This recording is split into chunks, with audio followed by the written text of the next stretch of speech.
വ്യവസായ മേഖലയ്ക്ക് വലിയ പരിഗണന, വലിയ ഈ മുദ്രാ ലോണിൻ്റെ വായ്പാ പരിധി വർദ്ധിപ്പിച്ചതൊക്കെ വലിയ രീതിയിൽ അവരെടുത്തു പറഞ്ഞൊരു കാര്യമാണ്. അനു പരമേശ്വരൻ, ചെറുകിട വ്യവസായ മേഖലയെ എങ്ങനെയാണ് ഈ ബജറ്റ് സഹായിക്കുക, അല്ലെങ്കിൽ പ്രഖ്യാപനങ്ങൾ എന്തൊക്കെയാണ്? രണ്ട് മേഖലയിലാണ് പ്രത്യേകമായിട്ട് ഊന്നൽ നൽകിയിരിക്കുന്നത്. അതായത് ഒന്ന്, തെരുവോര വ്യാപാരികളെ പ്രോത്സാഹിപ്പിക്കുക. അതായത് തെരുവ് കച്ചവടക്കാർക്ക് വേണ്ടിയിട്ട് 100 നഗരങ്ങളിൽ പ്രത്യേക പദ്ധതി, ഫുഡ് കോർട്ടുകൾ ഉൾപ്പെടെ അത് പ്രഖ്യാപിച്ചിട്ടുണ്ട്. അതുപോലെ തന്നെ മുദ്രാ ലോണിൻ്റെ, അതായത് സൂക്ഷ്മ വ്യവസായങ്ങളാണ്, ചെറുകിട വ്യവസായം എന്ന് പോലും പറയാൻ കഴിയില്ല. നമ്മൾ മൈക്രോ എന്ന് പറയുന്ന മേഖലയിലുള്ള സൂക്ഷ്മ വ്യവസായങ്ങൾക്ക് മുദ്രാ ലോൺ 10 ലക്ഷത്തിൽ നിന്ന് 20 ലക്ഷമാക്കി. അതായത് നിലവിൽ 10 ലക്ഷം മാത്രമേ കിട്ടുമുണ്ടായിരുന്നുള്ളൂ എങ്കിൽ 20 ലക്ഷം രൂപ വരെ മുതൽ മുടക്കാൻ ഇനി ചെറുകിട വ്യവസായികൾക്ക് കഴിയും. ഈ രണ്ട് മാറ്റമാണ് ബജറ്റിൽ കൊണ്ടുവന്നിരിക്കുന്നത്. ഇതോടുകൂടി ലക്ഷ്യമിടുന്നത് നമ്മുടെ വിപണിയെ ഉത്തേജിപ്പിക്കുക എന്നുള്ളത് തന്നെയാണ്. അതായത് നമ്മുടെ സമ്പദ് മേഖലയിൽ ഉണ്ടായിരിക്കുന്ന ഒരു തളർച്ച, ആഗോളമായിട്ടുണ്ടായ തളർച്ച നമ്മളെയും ബാധിക്കുമെന്ന് പറഞ്ഞു തന്നെയാണ് ധനമന്ത്രി തുടങ്ങിയത്.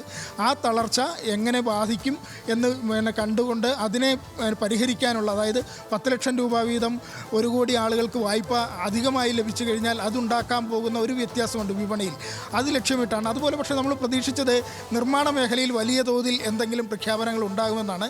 അതുണ്ടായിട്ടില്ല ഇത്തവണ. കാരണം നിർമ്മാണ മേഖലയാണ് ഏറ്റവും കൂടുതൽ ഇപ്പോൾ സ്തംഭിച്ചു നിൽക്കുന്നത്. നിർമ്മാണ മേഖലയ്ക്ക് വലിയ തോതിലുള്ള നിക്ഷേപമോ വലിയ തോതിലുള്ള പ്രഖ്യാപനമോ ഉണ്ടായിട്ടില്ല. നമ്മൾ വളരെ പ്രധാനപ്പെട്ട ഒരു കാര്യം മനസ്സിലാക്കേണ്ടത്, സാധാരണ നിർമ്മലാ സീതാരാമൻ്റെ ബജറ്റ് പ്രസംഗങ്ങളെല്ലാം 2.5 മണിക്കൂറാണ്. ഒരു 11 മണിക്ക് ആരംഭിച്ചാൽ 1:30ക്കാണ് അവസാനിപ്പിക്കുക. ഇന്ന് ആ ഇടക്കാല ബജറ്റ് ഇതിൽ തുടർന്നുകൊണ്ട് അതിൻ്റെ അഡീഷൻസ് ആയിട്ടുള്ള കുറച്ച് കാര്യങ്ങൾ മാത്രം 1 മണിക്കൂർ 20 മിനിറ്റ് കൊണ്ട് പറഞ്ഞ് ഈ ബജറ്റ് അവസാനിപ്പിക്കുകയായിരുന്നു. അതുപോലെ ബീഹാറിനുള്ള, അല്ലെങ്കിൽ സനോജ് പറഞ്ഞ പോലെ ബീഹാറിനും ആന്ധ്രാപ്രദേശിനും പ്രഖ്യാപിച്ച അധിക പദ്ധതികളല്ലാതെ പുതിയതായി ഈ ബജറ്റിൽ മാത്രമായിട്ട് നമുക്ക് വലിയ ഇടപെടലുകൾ ഒന്നും കാണാൻ സാധിക്കുന്നില്ല. അത് കഴിഞ്ഞ ബജറ്റിന് മുൻപ് ഇടക്കാല ബജറ്റ് പ്രഖ്യാപിച്ചു എന്നതുകൊണ്ടാകണം ഈ വലിയ ഒരു വിശദമായ പദ്ധതി റിപ്പോർട്ടുകളൊന്നും ഈ ബജറ്റിൽ ഇല്ലാത്തത്. പക്ഷേ ആദായ നികുതി ഘടനയിൽ വരുന്ന മാറ്റം വലിയ തോതിൽ ഒരു മാസം 60,000 മുതൽ 70,000 രൂപ വരെ ശമ്പളം കിട്ടുന്നവർക്ക് വലിയ നേട്ടമാകും എന്ന് തന്നെയാണ് കരുതുന്നത്. അത് അതിൻ്റെ നേട്ടം സർക്കാരിനും ഉണ്ടാകും എന്ന് തന്നെയാണ് സർക്കാർ കരുതുന്നതും എന്ന് വിചാരിക്കണം.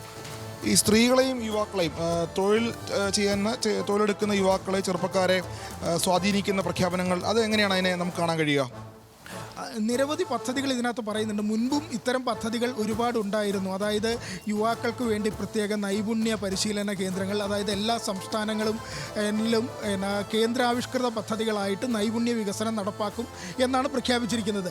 ഇത് ഒരു കേന്ദ്ര പദ്ധതി, നൈപുണ്യ വികസനത്തിന് കേന്ദ്ര പദ്ധതി സംസ്ഥാനങ്ങളുടെ സഹായത്തോടു കൂടി, അതായത് സംസ്ഥാനങ്ങളുടെ പാർട്ടിസിപ്പേഷനോട് കൂടി നടപ്പാക്കുന്നത് ആദ്യമായിരിക്കും. പക്ഷേ അതിൽ ഒരു വലിയ അഡീഷനും കൂടിയുണ്ട്. അതായത് സ്വകാര്യ മേഖലയുടെ പങ്കാളിത്തത്തോടെയാണ് ഈ പദ്ധതികൾ നടപ്പാക്കുക.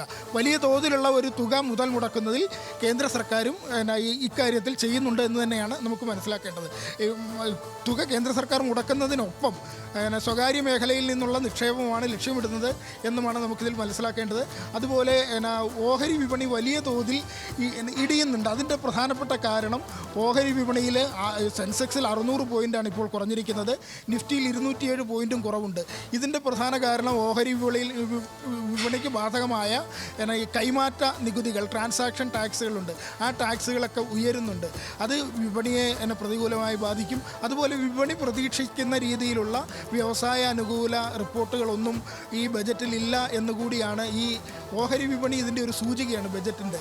നമ്മൾ ഏത് ബജറ്റ് അവതരിപ്പിച്ച് കഴിയുമ്പോഴും ആ ഓഹരി വിപണി പച്ച കാണിക്കുകയും മുകളിലേക്ക് പോവുകയും ചെയ്തു കഴിഞ്ഞാൽ വിപണിക്ക് സന്തോഷമായി എന്നാണ് അതിൻ്റെ അർത്ഥം. ഇപ്പോൾ വിപണിക്ക് സന്തോഷമല്ല, സങ്കടമാണ്.